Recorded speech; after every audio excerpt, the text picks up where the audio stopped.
लग गया। हेलो जी, राम राम सबको। तो आज मैं आई हूँ गौशाला में कलश उठाने। तो कैसी है मेरी यूट्यूब फैमिली का उम्मीद करते हैं आप सब बहुत अच्छे होंगे। मैं भी बहुत अच्छी हूँ। और आज हमारी गौशाला में उठ रहे कलश, ऐसा कुछ भीड़ लग रही है, कलश दे रहे हैं सभी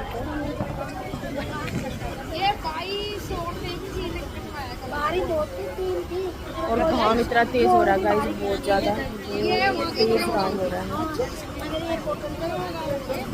कलश उठाएंगे, सिर पे ले लो, कलश उठाएंगे।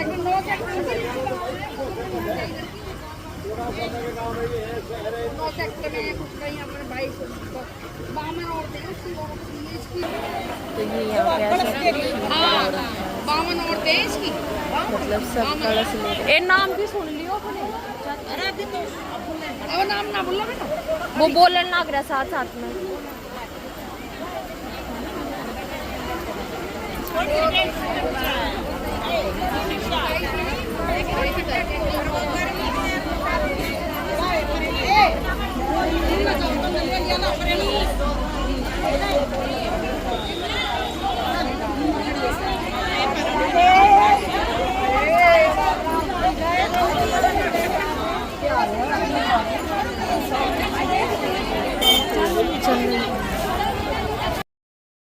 थोड़ा थोड़ा पानी फुल होता है।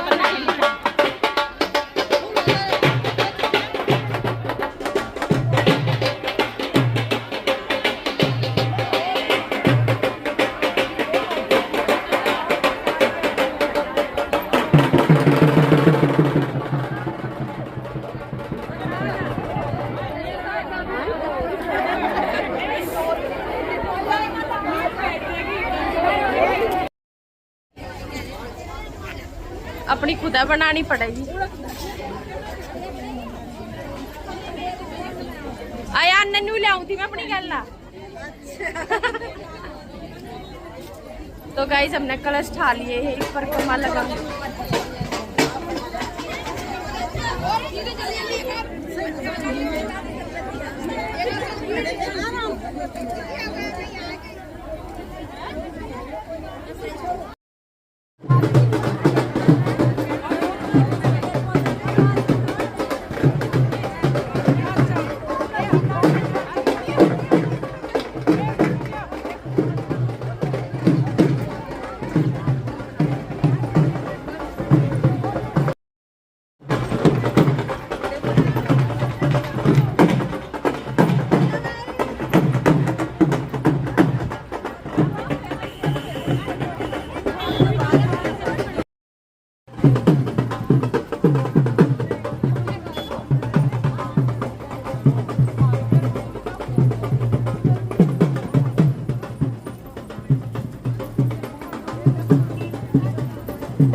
दे पाऊं। सभी माताओं से प्रार्थना है, कृपया करके नीचे बैठ जाइए। बहन जी नीचे बैठ जाइए आप सब भी, और इधर ही आ जाइए, इधर स्थान खाली है, इधर भरा हुआ है, बैठ जाइए सभी।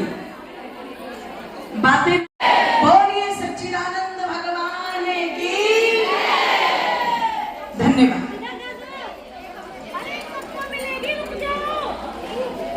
शांति रखिए थोड़ी सी। जैसा कि आप सभी को पता है कि ग्राम बसई के अंदर ये श्री राधा कृष्ण गौशाला जो बड़े भव्य रूप में चल रही है और जिसका संचालन हमारी बहुत सरल, बहुत सौम्य व्यक्तित्व की धनी पूज्य साध्वी सविता जी के माध्यम से हो रहा है। अपना संपूर्ण जीवन जिन्होंने गौ माता की सेवा में लगा दिया है और जिस गौ को वेद कह रहा है कि गौ विश्वस्य मातरा है, गौ विश्व की माता है, की उपस्थिति को देख करके, आपकी श्रद्धा और निष्ठा को देख करके, क्योंकि कलश तो थोड़ी दूर के लिए ही उठाया, आदि बहनों की तो रील भी पूरी नहीं हो पाई होगी बेचारी, जो रील बना रही थी वो रील भी पूरी नहीं हो पाई, पता लगा वो रास्ता ही बंद था। इसका मतलब गौ माता ने कहा कि मेरी ये जो भक्त आई है ना गौशाला में, मैं अपने भक्तों को जरा सा भी कष्ट बिल्कुल नहीं होने दूंगी। बस तुम यहाँ तक आ गई और तुमने ये कलश उठा लिया, मेरी सेवा मेरी भक्ति तो उसी में हो गई, मैं अपने भक्तों की ज्यादा परीक्षा नहीं लूंगी। इसीलिए तो गौ माता दयालु होती, कृपालु होती। और आप ये मत सोचना कि हम लंबे दूर तक उठाते तो उसका ज्यादा पुण्य प्राप्त होता, नहीं। पुण्य तो जब आप अपने घर से तैयार होकर के निकली ना कि मुझे गौशाला की पावन भूमि में जाना है, तो गौ माता की कृपा तो मेरी माताओं आप पर वही बरसनी आरंभ होगी। और जब आपने इस पावन भूमि में पैर रख दिया तो भगवान कृष्ण की कृपा की पात्र भी आप अपने आप बन गई हैं, स्वयं बन गई आप। बिहारी जी ने अपनी कृपा आप पर पूरी कर दी। अब ये जो श्रद्धा और निष्ठा है माताओं, सबसे पहले तो मैं आपका धन्यवाद करती हूँ। आप बहुत अच्छे से तैयार होकर के इतनी अच्छी संख्या में यहाँ पर पहुंची, धन्यवाद के पात्र हैं। और प्रतिवर्ष इस गौशाला में ये कथा होती है। इस वर्ष पहली बार मैं आप लोगों के बीच में आई और मेरा उद्देश्य रहता है कि जहां भी मैं जाऊं वो कथा केवल मनोरंजन वाली कथा ना हो, वो आत्मरंजन वाली कथा हो, लाभ आत्मा को मिले। शरीर को भोजन तो हम प्रतिदिन देते कि नहीं देते। अभी तो व्रत भी चल रहे होंगे, किस किस के व्रत चल रहे हैं? चल ज्यादातर के व्रत चल रहे है ना। पर चिंता मत करो, आजकल व्रत में और भरत में कोई अंतर भी नहीं है। पता लगा जितने मेन्यू कार्ड आपके वैसे खाने में है उतने व्रत में हो गए। आजकल हो गए कि नहीं हो गए है जी? रोज नई नई चीजें। तो आजकल तो व्रत वालों को देख करके जो खाने वाले है ना, वो ये कहते हैं कि हमको खा करके घाटे में रह गए, व्रत रख लेते तो ज्यादा अच्छा। एक से एक व्यंजन खाने को मिला है ना। तो आइए, जो व्रत हमारे चल रहे हैं, जो संकल्प हमारे चल रहे हैं, शरीर को तो हम भोजन देते ही माताओं, पर जीवन में एक व्रत होता है बुराई को छोड़ना और अच्छाई को अपनाना। तो ये जो कथा है साध्य, मेरी माताओं बंधुओं, ये वही कथा है जिसमें भगवान कृष्ण का गुणगान, भगवान राम का गुणगान, देवी देवताओं का गुणगान, गौ माता का गुणगान, लेकिन उस गुणगान से मैं अपने जीवन में कैसे श्रेष्ठ चर्चा, भगवत भजन, ये अच्छा लगता है। और जिसने मेरी माताओं अपना जीवन यहाँ लगा दिया, अगर 7 दिन भी आप लगा रहे हो, इसका पुण्य आज ना मिले, कल ना, लेकिन एक न एक दिन बोलो जरूर मिले, ध्यान रखिए। तो मैं निवेदन कर दूं आप लोगों के मध्य में कि 7 दिनों में जो भगवान कृष्ण की चर्चा चलेगी, धर्म की चर्चा चलेगी, जिसमें मेरा प्रयास रहता है कि परिवार की चर्चा की जाए, समाज की चर्चा की जाए, राष्ट्र की चर्चा की जाए, आज आपकी संतानों की चर्चा की जाए, क्योंकि अभी पिछले दिनों श्राद्ध पक्ष गया, तो पता लगा कि श्राद्ध पक्ष में जो हमारे गुजरे हुए पितर थे, उनका तो हमने मान सम्मान किया, पर जो घर के अंदर जीवित माता पिता आज दुख पा रहे हैं, चर्चा तो बैठ कर के उन पर करनी है कि जीवितों का सम्मान कैसे कर सको।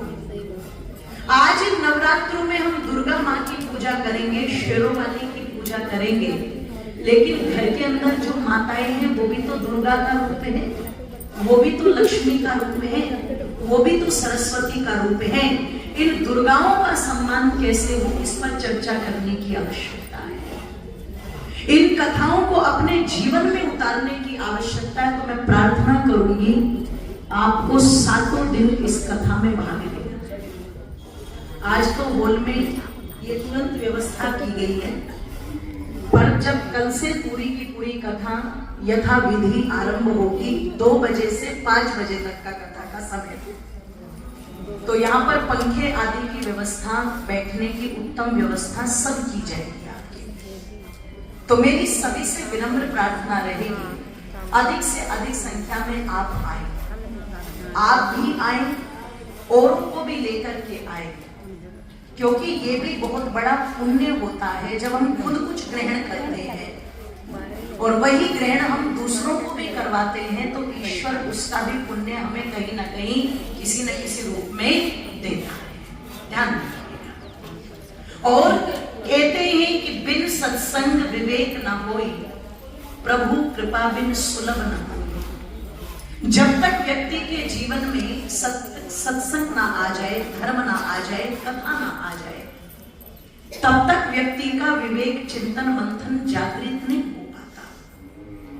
एक तो जीवन है कि पशु की भांति खाना पीना, सोना, संतान पैदा करना, इसी में चला गया। शास्त्रकार कह रहा है आहार निद्रा मैथुनंच सामान्य में तक पशु वे न रहना। खाना, सोना, डरना, संतान पैदा करना, ये कार्य तो पशु भी कर रहा है। यदि हमारा पूरा जीवन इन्हीं 4 कार्यों में व्यतीत हो गया, तो फिर हम में और पशु में क्या अंतर रहा। पर भगवान ने हमें पशु नहीं बनाया, क्या बनाया बोलो? मनुष्य। मनुष्य।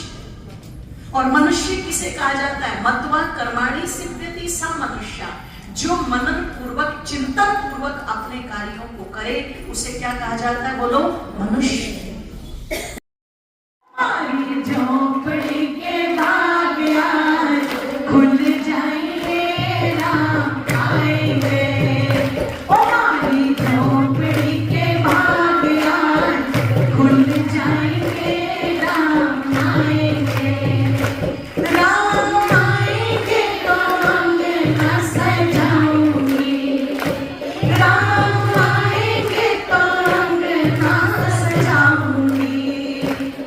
दीप जला के दिवाली मैं मनाऊंगी, दीप जला के दिवाली मैं मनाऊंगी। और राम आएंगे तो अंगना सजाऊंगी, दीप जला के दिवाली मैं मनाऊंगी। जन्मों के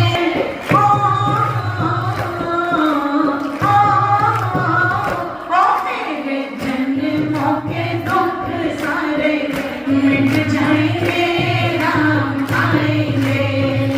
ओ मेरे जन्मों के दुख सारे मिट जाएंगे, राम आएंगे। हमारी झोपड़ी के भाग आज खुल जाएंगे, राम आएंगे। हमारी झोपड़ी के भाग आज खुल जाएंगे, राम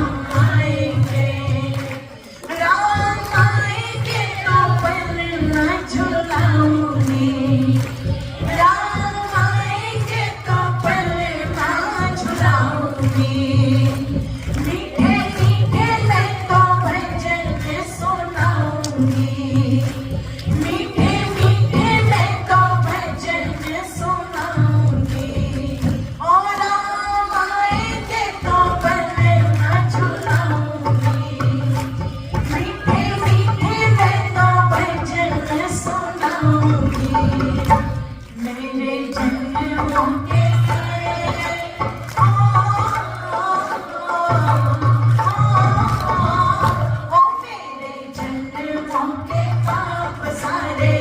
कट जाएंगे राम आएंगे, हमारी झोपड़ी के बादल खुल जाएंगे राम आएंगे, राम आएंगे आएंगे राम आएंगे, राम आएंगे आएंगे राम आएंगे, हमारी झोपड़ी के बादल खुल जाएंगे राम आएंगे, हमारी झोपड़ी के बादल खुल जाएंगे राम आएंगे, ओ राम आएंगे, ओ राम आएंगे, ओ राम आएंगे।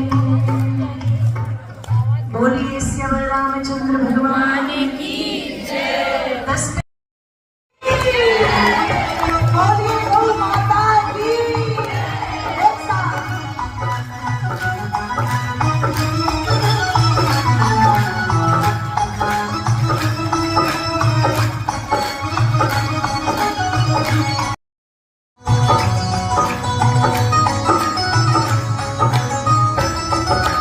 हरि बोल।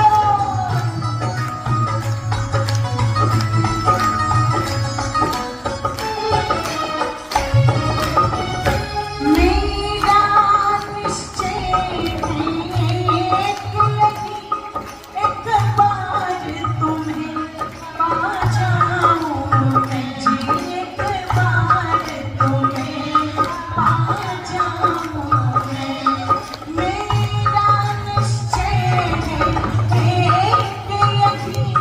एक बार तुम्हें पा जाऊं मैं जी, एक बार तुम्हें पा जाऊं मैं, अरे पढ़े कर दो जगह भजना चाहिए, पढ़ कर दो जगह भजना, सब प्यार तुम्हारे हाथों में हो गए, सौंप दिया इस जीवन का, सौंप दिया इस जीवन का, सब भार तुम्हारे हाथों में हो गए, सौंप दिया इस जीवन का, सब भार तुम्हारे हाथों में।